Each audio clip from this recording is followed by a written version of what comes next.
Olá, eu sou o professor Antônio André, eu sou sócio-diretor do Meu Contador Prime e as pessoas quando pensam em contabilidade, né, elas acabam pensando, como o próprio nome diz, que é uma empresa que faz só a parte contábil. Na realidade, a gente faz muito mais do que isso, né? Além da contabilidade propriamente dita, a gente cuida de todos os aspectos fiscais das empresas, todos os aspectos trabalhistas. Nós fazemos uma gestão dos tributos, nós fazemos um estudo tributário para que a gente possa sempre assegurar que os nossos clientes estão pagando os impostos certos, mas que eles estejam pagando o menor tributo possível, sempre. Mas para isso acontecer, a gente tem uma outra área aqui que muito pouca gente conhece. É uma área que se chama paralegal. E eu convidei o Alex, que é o nosso craque aqui na área de paralegal, o especialista nisso. O Alex, o que é paralegal? Que área é essa aí? A área paralegal é também conhecida como área de legalização de empresas, né? É uma área responsável pela formatação dos negócios dos nossos clientes, né? Levando em consideração as regras do registro empresarial versus a necessidade do cliente. Essa área ela cuida do registro de atos nos órgãos do governo, por exemplo, contratos, atas, estatutos, levando isso a registro público que vão, após o registro, formalizar o nascimento dessa empresa. Quer dizer que você está falando agora o seguinte, que a área paralegal ela começa desde a criação de uma empresa. Sim. É isso, se eu quero criar uma empresa, a área paralegal é que vai atrás disso tudo. Vai atrás, por exemplo, das licenças que a empresa precisa, tá certo? Fiscalização do corpo de bombeiro, correto, esse tipo de coisa toda. Ou isso. seja, se eu sou, por exemplo, um dentista, tá certo? O que um dentista precisa da área paralegal para montar um consultório dele? Maravilha. O dentista ele tem uma empresa geralmente estabelecida, ele recebe seus clientes no seu consultório, né? Sei. Então ele precisa ter a preocupação de ter ali a documentação desse imóvel em dia. Quais seriam esses documentos? Geralmente a ficha cadastral do imóvel, o contrato de locação desse imóvel, a licença dos bombeiros desse imóvel. E ao se constituir a empresa, ele vai precisar de algumas licenças também, por exemplo, a licença sanitária, que é vinculada à atividade da empresa que ele exerce nesse local. Eu entendi. Ou seja, desde o nascimento de uma empresa, tá certo? Até quando? Até onde vai a área paralegal? Até onde mais vai? Por exemplo, mudanças contratuais, é a área paralegal que faz? Correto, isso mesmo. A área paralegal ela cuida da vida cadastral de uma empresa, né? Sei. Então, uma empresa, ela nasce, ela faz uma abertura Sei. de empresa, e faz o registro, todas as suas inscrições em cada órgão das 3 esferas do governo, sua esfera federal, estadual, municipal, e obtém ali a sua inscrição nesses órgãos para poder fazer a emissão de notas fiscais e ter o seu registro ali nesse órgão regulador. Durante a vida da empresa, ela vai precisar fazer algumas modificações, às vezes porque ela quer incluir um sócio, ela quer incluir uma atividade, ela quer mudar de endereço, ela quer ampliar o negócio dela, e aí precisa fazer algum ajuste cadastral naquele contrato social, naquela documentação da empresa, e para isso ela passa também pelas mãos de um profissional de legalização, assim como também depois, quando esse negócio acaba não sendo mais útil para o empresário, existe também um procedimento de baixa dessa empresa, que também segue os mesmos ritos, nos mesmos órgãos, para que seja formalizada esse encerramento com chave de ouro. Porque aqui no Brasil é muito comum, eu tenho visto as situações onde o empresário simplesmente ele abandona a empresa, não é isso? Ele não faz mais nada, né? Ele deixa a empresa quieta. E que implicações isso acaba acarretando para o empresário? Isso é bem comum e complicado, né? Porque o brasileiro, infelizmente, tem aquele jeitinho de deixar tudo para a última hora, né? E nesse tempo de existência dessa empresa, que não está sendo cuidada por um contador, por exemplo, essa empresa está ali acumulando um passivo de obrigações fiscais que não estão sendo entregues e que vão gerar ali algumas punições financeiras para essa empresa, né? Punições financeiras são multas. Se isso não for quitado, se isso continuar se acumulando, se arrastando por muito tempo, o CPF desse sócio de alguma maneira vai ser prejudicado nessa história. Ou seja, ele como pessoa física ele vai acabar assumindo esses compromissos que antigamente eram da empresa. Vai acabar respondendo pela empresa. Inclusive tendo ali alguma objeção por parte do governo para constituir novos negócios, por exemplo. Entendi. Se ele deixa aquela empresa ali acumulando problemas e quer abrir uma nova empresa, ele pode sim ter restrições para abrir esse novo negócio, ter as suas inscrições que eu comentei negadas para poder trabalhar. Eu entendi, ou seja, quer dizer, a área paralegal ela cuida não só da abertura de uma empresa, e a abertura dessa empresa agora junta todos os órgãos possíveis, como nós falamos, né? Anvisa, Corpo de Bombeiro, enfim, todos esses órgãos do governo. Ela cuida, por exemplo, de todas as mudanças que a empresa vai passando, que ele precisa de aumento de capital, entrada de sócio, saída de sócio, Correto. mudança de endereço, tá certo? Até o encerramento de uma empresa, tá certo? Ou seja, Correto. se por qualquer razão o sócio ou os sócios decidam, então, nesse momento, encerrar aquela empresa, a área paralegal vai cuidar para que esse encerramento seja feito todo de acordo com a lei, para que não haja, ou seja, esse abandono, como muitas vezes acontece, que vai acumulando impostos, tributos, aí vão aparecendo juros, correção monetária, custos jurídicos, tá certo? Que às vezes o empresário nem sabe que isso está acontecendo e de repente aparece lá, tá certo? Um bloqueio de bem dele, tá certo? Um bloqueio da conta dele no banco, tá certo? Por conta de impostos que ele deixou de pagar, ainda que a empresa tenha sido simplesmente abandonada lá atrás. É isso que acontece? É muito comum, infelizmente, né? Porque os empresários, quando eles não estão sendo bem assessorados por um profissional da área, um contador especializado, é comum eles pensarem que é necessário apenas elaborar um distrato social, que é um contrato de baixa, levar isso a registro público no seu órgão de registro, que geralmente são as juntas comerciais, e depois apresentar isso na Receita Federal baixando o CNPJ. Ah, baixei o CNPJ, acabou a minha empresa. E não acabou.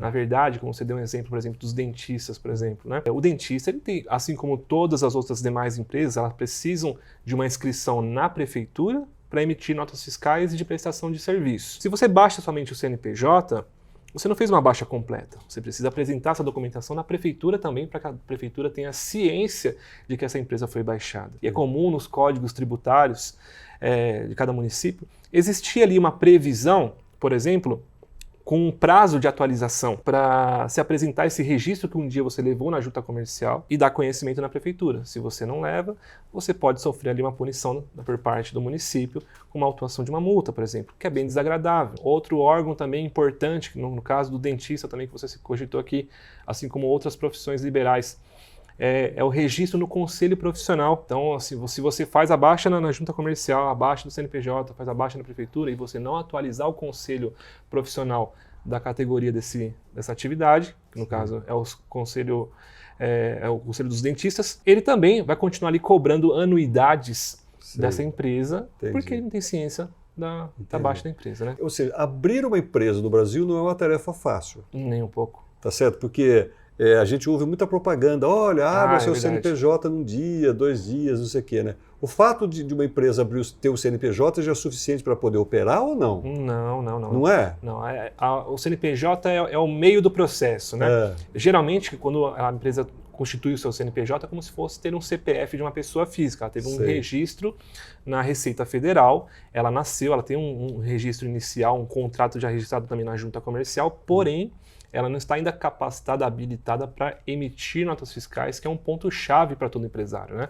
Geralmente o faturamento do empresário vem através do momento que ele emite uma nota fiscal. E para ele emitir uma nota fiscal, ele precisa de um registro numa Secretaria de Fazenda estadual, quando ele opera com comércio, com indústria, com transporte de mercadorias, né? Ou um registro numa Secretaria de Fazenda municipal, que é o registro na prefeitura, para emitir as suas notas de prestação de serviço. O Alex, quer dizer então que a gente ouve propaganda no rádio, na internet, dizendo, olha, a gente abre o seu CNPJ em 2, 3 dias e a gente não cobra nada por isso.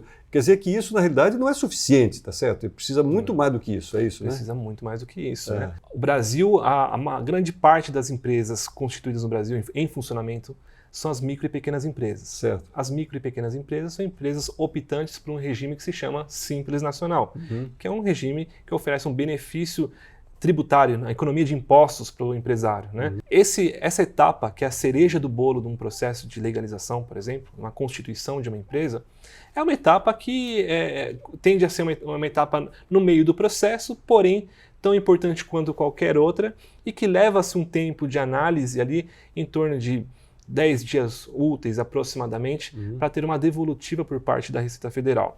E o que acontece? O empresário já vê ali naquele momento, ele já vê um contrato registrado, ele já vê um CNPJ, muitas das vezes já tem até a inscrição municipal para emitir uma nota fiscal de prestação de serviço, por exemplo, uma nota de comércio no estado, mas o Simples Nacional ainda não foi liberado. E por segurança, é prudente que ele aguarde esse deferimento dessa inscrição dele, tão importante para ele poder operar com segurança, né? Então, assim, prometer é fácil, né? Tem que ver as entrelinhas, o que está nessa promessa, né? Não é só Não é só, abrimos em poucos dias, tem que ver até que parte que é prometido por esse prestador. Essa história de que a gente abre o seu CNPJ em 3, 4, 5 dias é só uma parte do processo, tá certo? Só uma parte. Ou seja, isso não é suficiente. Não. Tá certo? Não adianta o empresário acreditar que só o fato de ele ter um CNPJ ele já vai poder operar, emitir nota e assim por diante. Não é isso. Não, né? não na maioria dos casos. Sei. Há casos possíveis, sim. Existem municípios automatizados com integrações de sistemas com junta comercial, com Receita Federal, que possibilitam uma velocidade maior para obter essas inscrições. Entendi. Mas não é só o CNPJ, então? Não, é só o CNPJ. Você precisa da inscrição na prefeitura, uma inscrição estadual para operar com comércio, por exemplo. Né? Puxa vida. São várias inscrições. E, dependendo do caso também, é necessário para o empresário obter algumas licenças de funcionamento, que é o que a gente comentou aqui, como a licença da Vigilância Sanitária, um alvará de funcionamento emitido pela prefeitura, uma licença dos bombeiros. Muitas das vezes são necessárias para poder liberar uma dessas inscrições, as quais vão possibilitar emitir uma nota fiscal. Entendi. Ou seja, e aqui no meu contador Prime a gente cuida de tudo isso para o cliente. Serviço completo, barba, cabelo e bigode. Porque você veja, né? A gente faz tanta coisa aqui que o cliente nem fica sabendo. Não é verdade? É porque o processo é tão complexo, não é verdade? Sim. Que ele nem precisa ficar sabendo disso. Ou seja, a gente cuida dessas coisas todas para ele, tá certo? Sim. A gente entrega a empresa pronta para ele operar, com todos os registros, com todas as licenças, não é isso? E ele não fica nessa arapuca de achar que só porque ele tem o CNPJ ele já pode sair trabalhando, emitindo nota fiscal, ganhando, faturando, não é verdade? É verdade. Nós temos o cuidado aqui de fazer uma formatação das empresas de uma maneira correta, segura, para proporcionar para o cliente, especialmente agilidade no registro, né? Porque a gente está falando aqui, parece algo muito burocrático, muito lento, e não é sempre assim. Sim. Existem, sim, casos práticos de se realizar esse trabalho, né? De ter suas inscrições, de emitir suas notas fiscais em pouquíssimo tempo. Por exemplo, São Paulo capital é um município onde você vai abrir uma empresa hoje, você consegue fazer essa abertura em pouquíssimos dias. Um a 2 dias você já está com a sua empresa constituída. Né? Só que tem aquela questão do Simples Nacional, que leva um pouco mais de tempo, mas ter um CNPJ, ter uma inscrição municipal, ter uma habilitação para emitir notas, você consegue isso rapidamente. Agora, municípios menos desenvolvidos, isso tende a se estender um pouco mais, porque não existe um investimento de tecnologia por parte dos órgãos do governo para ter esse convênio de integração de informações. E nós podemos atender empresários do Brasil inteiro? Atendemos o Brasil todo. Temos experiência em todos os estados. Ou seja, hoje em dia a gente tem clientes em todos os estados do Brasil. Todos os estados do Brasil. Ou seja, tem uma cidadezinha lá, não sei, no interior de Pernambuco, a gente abre uma empresa para ele. Abrimos uma empresa para ele. E depois a gente cuida da vida dessa empresa toda, né? Dessas mudanças contratuais, até eventualmente o encerramento dessa empresa lá no Pernambuco. Ciclo de vida completo, todas as inscrições, todas as licenças de funcionamento. Sei. E isso tudo assim, com garantia de qualidade, é isso que a gente faz? Com garantia de qualidade, com toda certeza. Somos especialistas, podemos dizer isso hoje com toda certeza. Muito bem, muito obrigado, Alex, viu? Obrigado. Imagina, eu que agradeço a oportunidade, André. Obrigado. Você veja, né? Nós aqui do Meu Contador Prime, a gente cuida de muitos aspectos que o cliente às vezes nem fica sabendo. Ou seja, a gente vive num ambiente onde empreender, ser um empresário do Brasil é uma tarefa muito difícil. Então, você, empresário, poder contar com uma empresa como o Meu Contador Prime, que cuida de todos esses aspectos, veja você, a gente está falando aqui de uma multiplicidade enorme de possibilidades, de aspectos aqui, que esse enquadramento correto, esses registros feitos da forma adequada, a obtenção de licenças de forma adequada, tudo isto faz uma enorme diferença, não só na constituição da empresa, na condução dessa empresa ao longo dos anos e, eventualmente, até no encerramento da empresa. De maneira com que a gente possa garantir para o nosso cliente que ele esteja sempre fazendo tudo com a melhor assessoria possível. Muito obrigado. Venha você também para o Meu Contador Prime, que nós vamos cuidar de você.